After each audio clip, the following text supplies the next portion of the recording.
siang hari ini kita bisa bertemu di sini untuk mencari kemuliaan, mencari kebaikan, dan bersyukurlah, sebab tanda orang baik di masa mendatang di akhirat adalah orang yang dimudahkan oleh Allah untuk kebaikan. Main itu masih besar, ternyata ia berusaha untuk mendekatkan diri kepada Allah. Dan ketahuilah, pangkat orang-orang anak-anak muda seperti ini akan lebih tinggi dibanding yang lainnya. Kemajuan Islam itu adalah di tangan anak muda. Bahkan kalau kita tahu bahwa, asal tahu saja bahwa yang namanya musuh Allah terbesar di dunia dan di akhirat, musuh Nabi Muhammad terbesar di dunia dan di akhirat, yang bernama Abu Jahal, ternyata yang melumpuhkan adalah pemuda, orang-orang muda. Jadi yang jiwanya muda ini, jiwa orang yang masih muda dengan semangat juang yang tinggi. Ceritanya adalah suatu ketika Sayyidina Abdullah bin Mas'ud. Abdullah bin Mas'ud ini adalah salah satu sahabat Nabi Shallallahu Alaihi Wasallam yang kebetulan diberi oleh Allah postur tubuh yang tingginya adalah tidak melebihi daripada badannya, punya ketinggian tidak melebihi dari badannya. Diperkirakan panjangnya adalah 60 cm dan tubuhnya keker. Tapi beliau adalah orang yang sangat dekat dengan Nabi Muhammad dan cintanya kepada Nabi Muhammad luar biasa. Di perang Badar, Sayyidina Abdullah bin Mas'ud orang yang paling bersemangat untuk memenggal lehernya Abu Jahal. Bahwanya ia bercita-cita, cita-cita utama di dalam perang Badar ia adalah memenggal lehernya Abu Jahal, musuh Nabi Muhammad yang paling besar. Ternyata di saat Abdullah bin Mas'ud berada di medan laga, di saat hendak berperang, saat hendak turun di medan laga, karena beliau merasa kecil tubuhnya, pendek, sehingga perlu beliau mencari orang yang bisa mendampinginya. Di saat beliau menoleh ke kiri dan ke kanan perlu orang yang mendampinginya, ternyata ada anak-anak muda yang mendampingi beliau. Yang satu adalah di kanannya, yang satu di kirinya, dan kedua anak ini adalah kakak beradik. Sayyidina Abdullah bin Mas'ud berkata, aku ini orang sudah kecil seperti ini akan menghadapi orang yang gagah seperti Abu Jahal. Aku berharap bahwa yang mendampingiku adalah juga orang yang keker, gagah. Akan tapi ternyata yang mendampingiku adalah hanya anak muda. Ia kurang bersemangat. Akan tetapi apapun bentuknya di dalam peperangan tidak boleh pilih-pilih. Selagi sudah didampingi oleh siapapun, maka dia harus cepat berperang, kalau tidak dia akan terpenggal lehernya. Harus cepat berperang, kalau tidak dia akan terpenggal lehernya. Melihat yang mendampingi anak-anak muda, Sayyidina Abdullah bin Mas'ud berpikir, waduh, bisakah aku memenggal lehernya Abu Jahal? Dan di saat Sayyidina Abdullah bin Mas'ud hendak melangkah menuju medan laga, tiba-tiba anak yang berada di kanannya itu menarik tangannya Sayyidina Abdullah bin Mas'ud. Paman kenal Abu Jahal tidak? Abdullah bin Mas'ud menjawab, ya aku kenal dengan Abu Jahal. Aku kenal dengan Abu Jahal. Kenapa nak? Aku akan penggal lehernya Abu Jahal. Ada apa dengan Abu Jahal? Kata Abdullah bin Mas'ud bertanya, kata sang anak muda yang ada di kanannya, karena aku dengar Abu Jahal adalah orang yang ingin membunuh Nabi Muhammad. Sebelum dia membunuh Nabi Muhammad, biar aku bunuh dulu. Kata Abdullah bin Mas'ud, ya aku tahu orang itu. Kata anak muda yang di kanannya, paman tolong kasih tahu aku nanti kalau sudah kelihatan Abu Jahal. Tapi tolong jangan dikasih tahu adikku yang ada di kirimu, biar aku sendiri yang memenggalnya. Rupanya selesai ngomong begitu, yang di kirinya Abu Jahal, yang di kirinya Sayyidina Abdullah bin Mas'ud tiba-tiba juga menarik tangannya. Paman kenal Abu Jahal tidak? Kenal. Kenapa dengan Abu Jahal? Aku akan penggal lehernya Abu Jahal. Kenapa kau ingin memenggal lehernya Abu Jahal nak? Karena aku dengar Abu Jahal senantiasa mencaci Nabi Muhammad, biar mulutnya diam harus aku penggal lehernya. Kata Abdullah bin Mas'ud, ya aku tahu nak. Dan pemuda itu lalu berkata, tolong paman, nanti kalau sudah kelihatan Abu Jahal, tolong kasih tahu aku, jangan kasih tahu abangku yang ada di kanan. Jadi pengennya sendiri berlomba ini. Karena sudah berbisik dengan abangnya, ayo kita berlomba siapa yang duluan bisa memenggal Abu Jahal.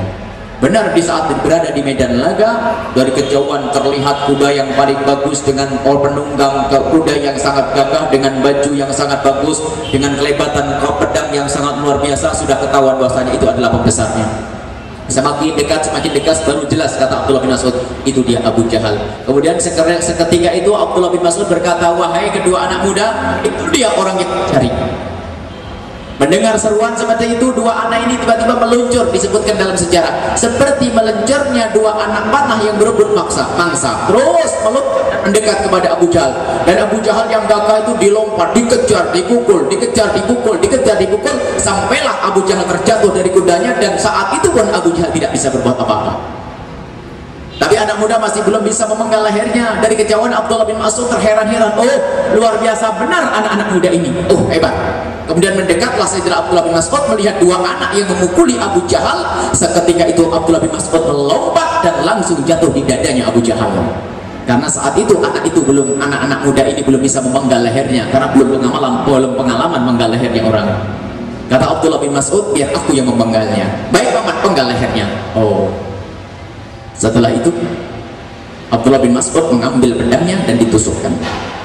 Dan di saat hendak ditusukkan, rupanya Abu Jahal berkata, wahai ya ruwai al-ghanam waqad irtaqaita murtaqan sabba, wahai penggembala kambing yang hina, sungguh engkau saat ini telah menaiki satu tempat yang luar biasa. Dadanya sombongnya, masih sombong mau mati itu. Kemudian Abdullah bin Mas'ud mendengar omongan itu langsung mau ditusuk. Kata si Abu Jahal, tunggu dulu. Kalau engkau ingin membunuhku, aku pesan. Pesan apa? Ayo cepat. Aku pesan dua hal. Ayo cepat, Abu Jahal pesan. Pesan apa? Yang pertama, sampaikan pesanku ke Muhammad bahwa leherku adalah panjang. Maksudnya aku ini orang gagah bener. Masih sombong. Pesan yang pertama. Yang kedua, sampaikan pesanku ke Muhammad bahwasanya aku akan menjadi musuhnya di saat hidup dan di saat mati. Setelah itu Abdullah bin Mas'ud akan menusukkan pedangnya ke lehernya Abu Jahal. Dan di saat ditusukkan, rupanya memang hebat Abu Jahal itu. Rupanya pedangnya Abdullah bin Mas'ud tidak bisa memenggal lehernya, hanya melukai saja. Kata Abu Jahal, wahai pengembala kambing yang hina, jika engkau ingin memenggal leher yang hebat harus dengan pedang yang hebat. Dasar pedang kaum muslimin adalah pedang yang tidak keras, tidak tajam. Dan memang dari masa ke masa rupanya kasusnya pedangnya kaum muslimin seperti itu. Urusan senjata kita kalah dengan orang kafir, urusan ini kalah terus. Akhirnya kalau pengen memenggal leherku, penggallah dengan leherku apa pedangku yang dahsyat itu. Dilirik oleh Abdullah bin Mas'ud, benar. Rupanya pedangnya Abu Jahal memang lebih mengkilat. Diangkat tinggi-tinggi itu pedang, dan langsung seketika itu dijatuhkan di lehernya Abu Jahal, menyentuh leher Abu Jahal. Seketika itu pun terpenggal lehernya Abu Jahal. Bergembira Sayyidina Abdullah bin Mas'ud sudah bisa memenggal lehernya Abu Jahal. Tapi yang harus kita pahami, siapa yang bisa melumpuhkan itu semua adalah anak muda. Ini pelajaran hebat. Dan Abu Jahal adalah musuh paling besar. Kalau ada kita melihat orang-orang jahat, manusia bejat, ketahuilah kejahatannya tidak seperti Abu Jahal.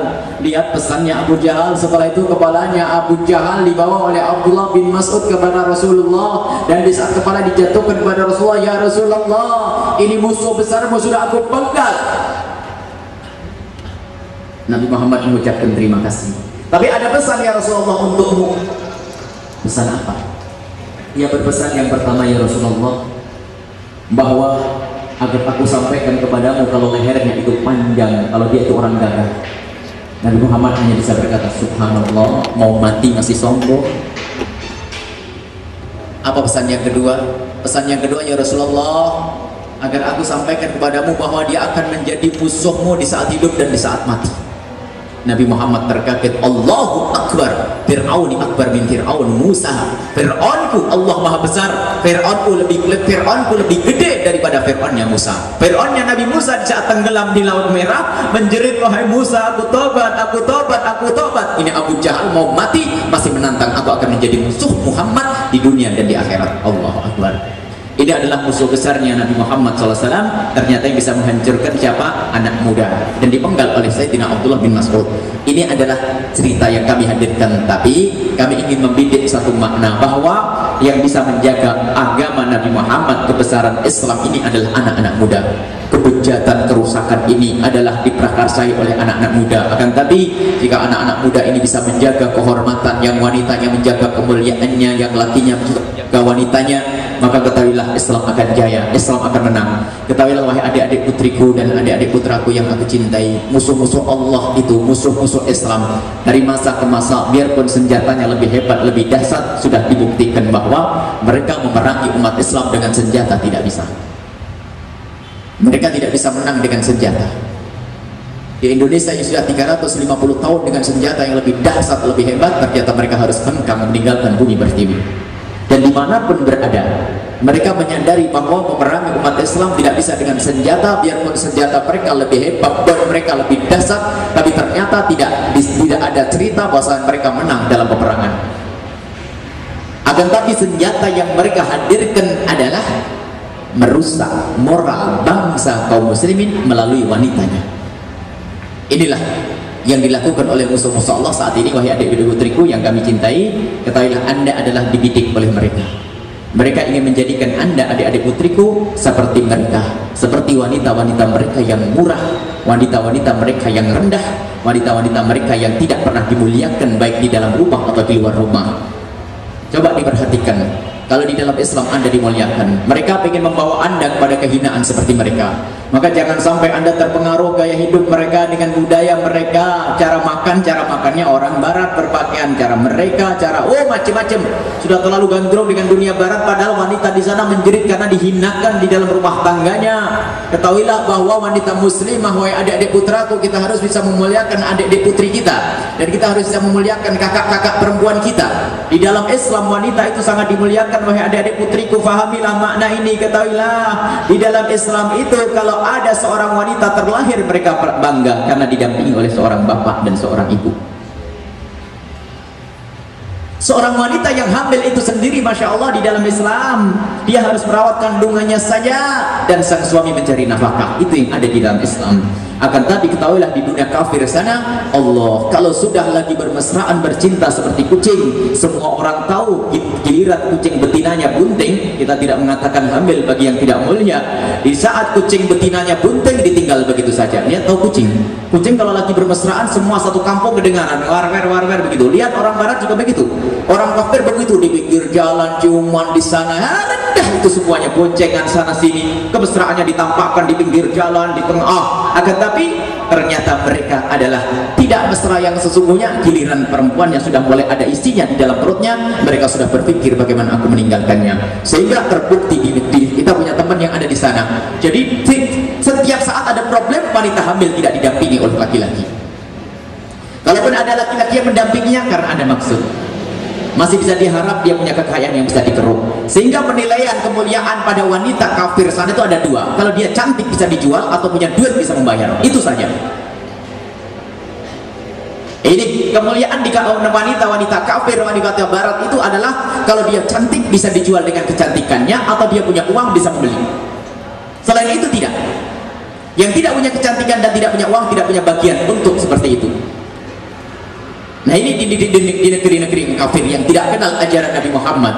Tapi di dalam Islam, lihat seorang ibu mengandung didampingi oleh suami, dan dia harus karena dia fisiknya semakin lemah, dihargai, dinafkahi oleh suami. Kemudian di saat terlahir pun, masya Allah, jangan sampai seperti wanita kafir. Lihat, dia menyusui sendiri, cari nafkah sendiri, merawat anaknya sendiri. Allah. Dan wanita yang terlahir dari ibu seperti ini pun akan terhinakan. Dia hanya didampingi oleh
Ibn Athaillah As-Sakandari menjelaskan tentang kemuliaan seorang hamba yang sesungguhnya adalah jika seorang hamba itu benar-benar merasa dirinya hamba. Allahumma a'inni 'ala dzikrik. Ya Allah, bantulah aku untuk zikir kepadamu, karena sungguh seseorang tidak bisa berzikir kecuali dibantu oleh Allah.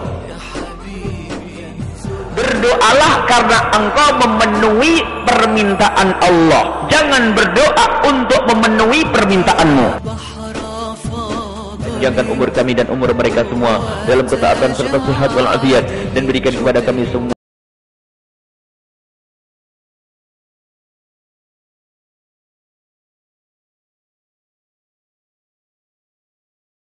Bismillahirrahmanirrahim. Assalamualaikum warahmatullahi wabarakatuh. Alhamdulillah alladzi ja'ala ta'yidahu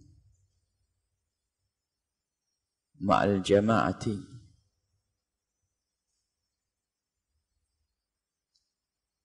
wa ja'ala 'adzabahu ma'al furqati. Wa salatullahi wa salamu ala habibina wa syafi'ina wa maulana sayyidina Muhammad wa ala alihi al-muttahharin wa ashabihi at-tayyibin wa tabi'ina lahum bi ihsanin ila yaumiddin. Allahumma ya Rabbana inna nas'aluka ya Rabbana an taj'alana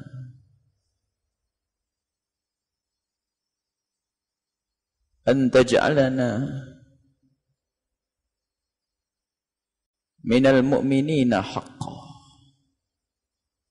wa minal muslimina haqqan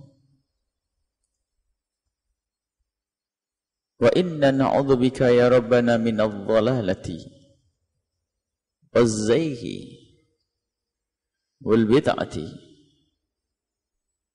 Allahumma ya Rabbana ughsurna yawmal qiyamati ma'a zumrati habibika sayyidina Muhammad wa tahta liwa'ihi. Allahumma ya Rabbana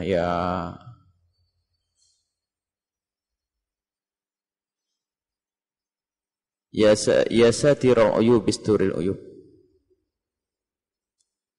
wa mufarrijal kurubi farrijal kurub wa ya ghafirad dunubi ighfirid dunub ya allamal ghuyub bi barakatil habibil mahbub urzuqna ya Rabbana taubata qabla al maut wa syahadata indal maut wal jannata ba'dal maut. Amma ba'd. Hadirin hadirat kaum muslimin dan muslimat, para pendengar dan para pemirsa dimanapun Anda berada, alhamdulillah kita masih terus diberi oleh Allah kenikmatan, nikmat-nikmat yang sungguh tidak bisa kita hitung satu persatu. Dan di antara nikmat tersebut adalah kemudahan yang diberikan oleh Allah kepada kita saat ini, detik ini, untuk kita berkumpul di tempat yang mulia ini, untuk bersama-sama mencari kemuliaan, mencari ridha Allah, agar kita selamat di dunia dan selamat di akhirat. Mukaddimah yang lalu kami sudah sampaikan berkenaan dengan masalah atau pembentengan akidah ahli sunnati wal jamaati yang sudah kami sampaikan, agar kita senantiasa memperhatikan kualitas akidah tersebut, dan agar juga kita bisa tahu ciri-ciri orang yang berakidah yang benar. Sudah kami sampaikan pada pertemuan yang lalu, yaitu dengan mengetahui kalau orang itu adalah benar-benar Islam, yang ahli sunnati wal jamaati, yang ikut Asy'ariyah atau Maturidiyah, kemudian beliau atau kemudian orang tersebut di dalam urusan ibadah mengikuti petunjuk dan bimbingan para ahli tasawuf, kemudian di dalam urusan fikih mereka mengikuti salah satu daripada 4 madhab. Adapun syarah selanjutnya, karena banyak pertanyaan nanti di antaranya, siapa yang menyuruh kita bermadhab? Tidak ada madhab pada zaman Nabi sallallahu alaihi wasallam. Ini bahasa sombong yang sering diungkapkan oleh sebagian orang. Dan itu nanti akan kita bahas pada pertemuan selanjutnya. Akan tapi kami akan menghadirkan terlebih dahulu tentang hakikat ahli sunnati wal jamaati. Di saat munculnya ahli sunnah palsu, di saat munculnya salafi palsu, maka kita harus menjelaskan hakikat ahli sunnah wal jamaah. Hakikat ahli sunnah wal jamaah dan apa itu hakikat salafi. Nanti insya Allah pada pembahasan selanjutnya di saat kita berbicara tentang bermadhab, itulah hakikat salafi. Bermadhab hakikat mengikuti para salaf. Karena kita bermadhab nanti mengikuti ulama dan akan dijelaskan pada pertemuan yang akan datang. Akan tapi sesuai dengan artikel yang sudah dibagi pada Jumat yang lalu berkenaan dengan akidah ahli sunnati wal jamaati. Ahli sunnah wal jamaah adalah kelompok atau manhaj ya sekelompok besar ulama-ulama di dalam memahami akidah ahli sunnati wal jamaati. Dan ahli sunnah wal jamaah itu adalah manhajnya para salafun salih. Alaikum bisawadil a'dham, peringatan dari Nabi agar kita menempati, agar kita bersama kelompok mayoritas kaum muslimin. Dan dari masa ke masa mayoritas kaum muslimin adalah ahli sunnati wal jamaati. Kemudian masalah ahli sunnah wal jamaah itu kadang akan menjadi rancuh di saat muncul orang-orang baru yang mengatakan mereka lebih ahli sunnah dan ternyata pendahulunya menjadi tidak ahli sunnah. Maka kita perlu menjelaskan bahwa ahli sunnah wal jamaah adalah manhajnya para salafun salih. Dari para sahabat Nabi, para tabi'in, tabi'in adalah manhaj ahli sunnati wal jamaati. Akidah yang diridhai oleh Allah Subhanahu wa taala, akidah ahli sunnati wal jamaati. Dengan ciri khas yang amat jelas, mereka adalah mencintai sahabat Nabi sallallahu alaihi wasallam satu sisi, kemudian mencintai mencintai ahli bait Nabi Muhammad sallallahu alaihi wasallam di sisi yang lainnya. Maka nanti akan ada kepincangan di dalam berakidah. Ada sekelompok kaum muslimin yang mereka mengatakan, yang mereka mengukuhkan kecintaan kepada para sahabat Nabi sallallahu alaihi wasallam, akan tapi ada su'ul adab dengan ahli bait Nabi sallallahu alaihi wasallam. Kurang ajar kepada ahli bait. Maka ini bukan kelompok ahli sunnati wal jamaati. Biarpun mereka ngaku ahli sunnati wal jamaati, ada lagi yang lainnya. Mereka mengakui, memuliakan, menghormati sahabat para ahli bait Nabi sallallahu alaihi wasallam, akan tapi di sisi lain mereka membenci para sahabat Nabi sallallahu alaihi wasallam. Dan itu bukan ahli sunnati wal jamaati. Ahli sunnati wal jamaati man alaihi ana wa ashabi, orang yang bersama para sahabat Nabi sallallahu alaihi wasallam dan di situ juga cinta kepada ahli bait Nabi sallallahu alaihi wasallam. Itu adalah ahli sunnah wal jamaah. Maka ini akidah salafun salih. Cuman di dalam perjalanan akidah ini, dalam perjalanan dari zaman ke zaman, muncul ahli fitnah. Dari kalangan ahli hadis muncul para pendusta-pendusta hadis ada. Di dalam akidah pun ada penjahat-penjahat akidah. Seperti munculnya orang-orang khawarij. Orang-orang khawarij yang dikit-dikit mengkafirkan kaum muslimin. Nah, hari ini khawarij muncul lagi. Khawarij mengkafirkan kaum muslimin. Padahal mereka adalah orang yang sangat masyhur dengan kekuatan di dalam ibadahnya. Baca Al-Quran dengan derai air mata, jenggotnya basah. Dia bisa semalam suntuk melakukan sholat ribuan atau ratusan rakaat. Akan tapi mereka menganggap yang paling hebat sehingga orang lain dikatakan kafir. Kafir mereka kaum Khawarij. Muncul dikit-dikit kitabullah, inil hukmu illa lillah. Tidak ada hukum kecuali hukum Allah. Allahu Akbar, hukum Allah, syariat Allah. Itu yang gembar-gembarkan. Kata Sayyidina Ali, kalimatu haqqin urida bihal batilu. Banyak itu kalimat kebenaran kadang digunakan oleh seseorang untuk kebatilan. Mereka dengan itu ternyata hanya untuk mengkafirkan kaum muslimin yang lainnya. Muncul Khawarij. Muncul nanti Mu'tazilah. Atau muncul dua kelompok besar akidah, Qadariyah wa Jabariyah. Qadariyah termasuk di dalamnya adalah Mu'tazilah, yang mengatakan bahasanya seorang manusia itu mempunyai kemampuan untuk melakukan aktivitasnya, dan itulah yang akan ditanya oleh Allah untuk dipertanggungjawabkan nanti. Sisi lain Jabariyah berkata bahwa apa yang kita lakukan ini adalah perbuatan Allah. Di saat berzina, kenapa kamu berzina? Allah yang memberlakukan saya semacam ini. Di saat mabuk, Allah. Jabariyah. Ada dua kutub ekstrim. Ada dua kutub ekstrim. Yang satu seolah aku bisa melakukannya, yang satu mengatakan semua Allah yang melakukan. Maka di saat ada kutub ekstrim ini, maka perlu dikembalikan ini. Ekstrim ini nyeleweng, jalan yang lurus, siratal mustaqim. Ada penyelewengan, sempalan, seleweng, penyelewengan. Maka di saat munculnya semacam ini perlu dikembalikan lagi. Pada masa sahabat Nabi SAW ada lurus, muncul penyelewengan. Pada masa Sayyidina Ali bin Abi Thalib, Khawarij muncul. Khawarij muncul. Nanti ada kaum yang mereka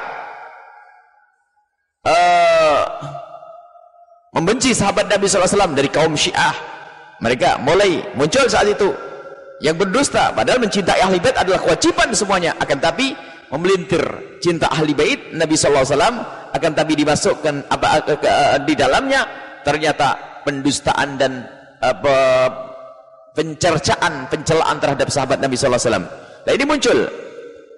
Nah muncul Jabariyah, Qadariyah, muncul akidah-akidah. Maka di saat seperti ini perlu dikembalikan lagi. Muncullah seorang imam besar yang bernama Imam Abul Hasan Al-Asy'ari. Jadi ini ada artikel pada Jumat yang lalu. Imam Abul Hasan Al-Asy'ari, imam besar, dan ada pada masa itu juga Imam Abu Mansur Al-Maturidi, dan ada juga imam besar pada zaman itu Abu Ja'far At-Tahawi. Hanya yang terakhir ini Abu Ja'far At-Tahawi pengikutnya tidak sebanyak Abul Hasan Al-Asy'ari dan Imam Abu Mansur Al-Maturidi. Dan akidah Tahawiyah bukan akidah yang sesat. Akidah Tahawiyah akidah yang benar. Yang salah banyak pensyarah akidah Tahawiyah, hati-hati. Ada namanya akidah At-Tahawiyah, itu akidahnya Abu Ja'far At-Tahawi.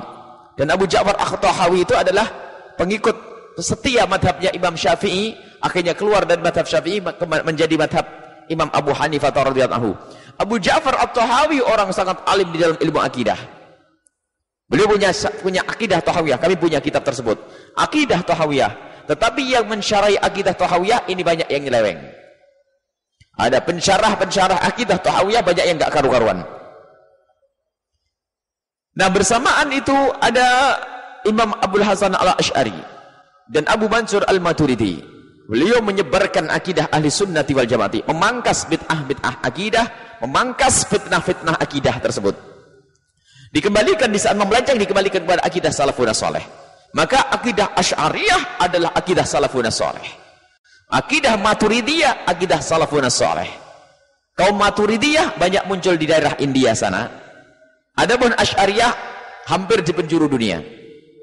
Maturidiyah ada di bagian kecil Irak sana ada, kemudian di daerah India banyak Maturidiyah.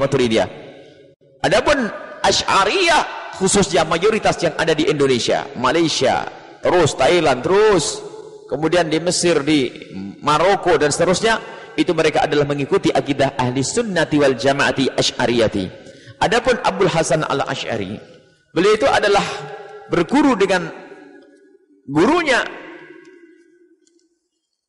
itu sekaligus ayah tirinya.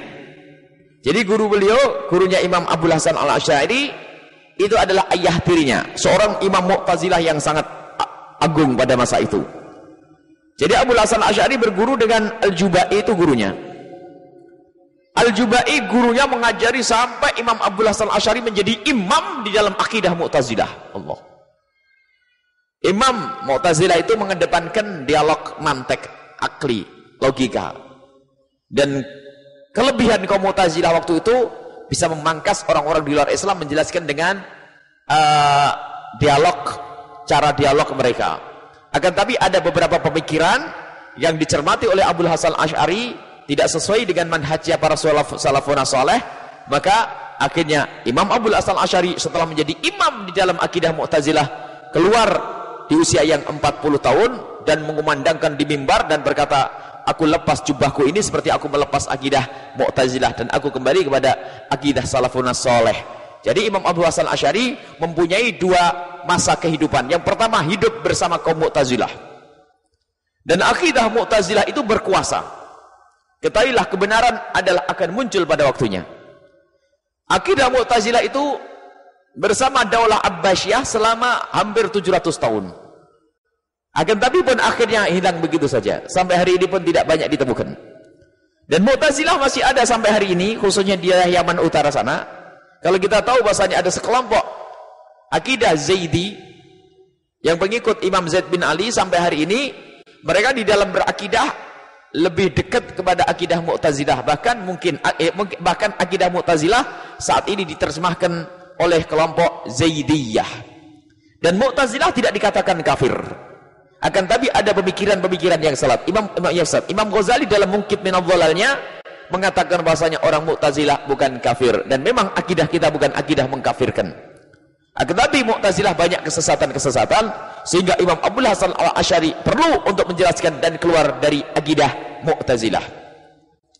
Abul Hasan Asy'ari, dan sekarang di Yaman Utara masih banyak itu. Dan kami pun ternyata kami mendapatkan naskah-naskah buku langsung miliknya orang Mu'tazilah adalah waktu kita berada di Yaman Utara waktu itu. Misalnya Qadhi Abdul Jabbar, beliau punya kitab namanya Mughni, 30 lebih juz. Cuman kami tidak sempat membelinya. Kita punya syarah Usul Khamsah Qadhi Abdul Jabbar, itu juga, itu Mu'tazilah. Dan Qadhi Abdul Jabbar itu harus kita tahu bahasanya beliau adalah seorang Syafi'i yang bermadhab Syafi'i, hidup di tengah-tengah masyarakat Mu'tazilah, dan yang mengumpulkan pemikiran Mu'tazilah yang sampai hari ini dalam kitab Mughni itu adalah Qadhi Abdul Jabbar dari madhab Syafi'i. Akan tetapi dari madhab Syafi'i yang keluar begitu tidak banyak. Tidak banyak. Akan tetapi lihat jumhur ulama Syafi'iyah atau ulama Syafi'iyah semuanya rata-rata adalah akidah ahli sunnati wal jamaati. Baik, kami hanya menyinggung saja supaya nanti tidak kaget bahasanya muncul buku-buku referensi Mu'tazilah, dan selama ini hampir tidak ditemukan kecuali di negeri Yaman sana. Jadi ada buku-buku Mu'tazilah sana, khususnya Zaidiyah. Akan tapi di situ ada kesesatan-kesesatannya. Kebenarannya juga ada, namanya akidah kok. Ada kebenaran, kebaikannya ada. Bahkan seperti agama lain pun ada kebaikannya. Cuman kita bicara tentang akidah, meluruskan akidah. Kesimpulannya bahasanya di dalam Mu'tazilah banyak kesesatan-kesesatan yang harus diluruskan. Muncullah Abul Hasan Al-Asy'ari. Dan Abul Hasan Al-Asy'ari berpindah dari Mu'tazilah kepada ahli sunnati wal jamaati. 2 kali, ingat. Abul Hasan Al-Asy'ari punya cerita 2 fase saja. Fase di saat bersama Mu'tazilah dan fase tobat, yaitu menjadi ahli sunnati wal jamaati, dan tidak ada yang ketiga. Ada sebagian mengatakan akhirnya Abul Hasan Al-Asy'ari pindah yang ketiga. Ini adalah bualan. Kalau ada yang mengatakan Abu Hasan Asy'ari mengalami dua kali, macam 3 kali perpindahan, 2 kali perpindahan maksudnya, 3 kali. Yang pertama adalah Mu'tazilah, kemudian akidah yang lainnya, kemudian akidah yang ketiga, maka itu tidak dibenarkan. Sebab seperti Imam Abul Hasan Asy'ari orang besar, tidak pernah dinukil cerita Abul Hasan Asy'ari keluar yang kedua kali. Keluar pertama tok, yaitu dari Mu'tazilah. Dan ini termasuk bagian pembahasan, dan insya Allah termasuk yang akan kita hadirkan dalam tulisan-tulisan yang akan datang. Benarkah Imam Abul Hasan Asy'ari mengalami 3 masa di dalam berakidah? Jawabnya adalah tidak. Yang benar hanya 2. Dari akidah Mu'tazilah kemudian menjadi akidah ahli sunnati wal jamaati, seperti yang saat ini kita baca dari pensyarah-pensyarahnya kitab-kitab akidah yang masyhur di masyarakat kita, seperti Imam Al-Bajuri dalam kitab dalam syarah Jauharahnya, dan masih banyak yang Al-Laqani dalam Jauharahnya disyarahi oleh banyak ulama, Al-Amir, kemudian disyarahi oleh Imam Al-Bujuri dalam kitab Syarah Jawharatul Tauhid, kemudian banyak lagi misalnya Imam Sanusi dan juga punya banyak kitab-kitab. Kemudian juga di akhir zaman ini ada seorang pakar akidah dan Anda perlu melihatnya. Akhir zaman masih muda, yang bernama Syekh Said Faudah. Beliau adalah seorang yang sangat muda. Barangkali ini yang harus dihadirkan. Syekh Said Faudah muda, orang yang masih muda, dan beliau adalah mujaddid zaman ini spesial urusan akidah. Syekh Said Faudah ini perlu ditulis barangkali ini ya. Jadi Syekh Said Faudah, beliau adalah seorang yang sangat muda, akan beliau adalah telah mensyarai atau telah menjelentrehkan kembali akidah-akidah para ulama-ulama terdahulu, dan beliau punya karangan yang sangat banyak dan layak kalau beliau disebut sebagai pakar akidah pada zaman ini. Beliau adalah pembela akidah ahli sunnati wal jamaati al-ash'ariyati. Baik.